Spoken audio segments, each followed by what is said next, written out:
In the 48 years since I was first ambushed by Jesus in a little chapel in the Allegheny Mountains of western Pennsylvania, and in literally the thousands of hours of prayer, meditation, silence, and solitude over those years, I am now utterly convinced that on Judgment Day, the Lord Jesus is going to ask each of us one question, and only one question. Did you believe that I loved you?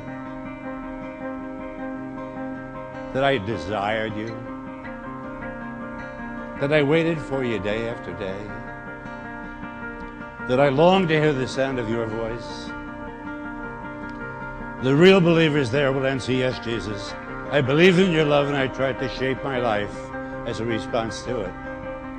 But many of us who are so faithful in our ministry, in our practice, in our church going, are going to have to reply, well, frankly, no, sir. I mean, I never really believed it.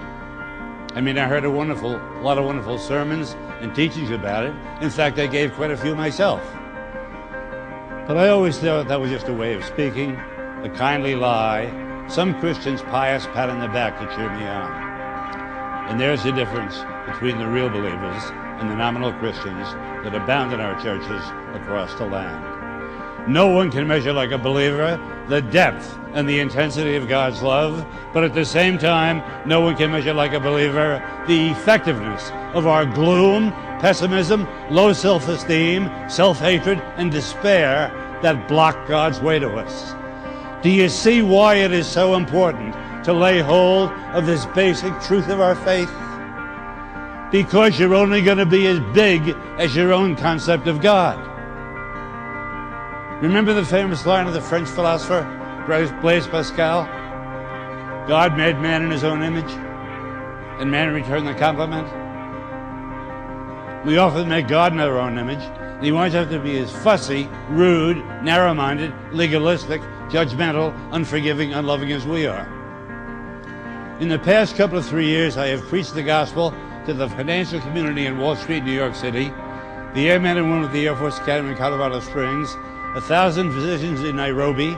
I've been in churches in Bangor, Maine, Miami, Chicago, St. Louis, Seattle, San Diego, and honest, the God of so many Christians I meet is a God who is too small for me, because he is not the God of the Word. He is not the God revealed by and in Jesus Christ, who this moment comes right to your seat and says, I have a word for you.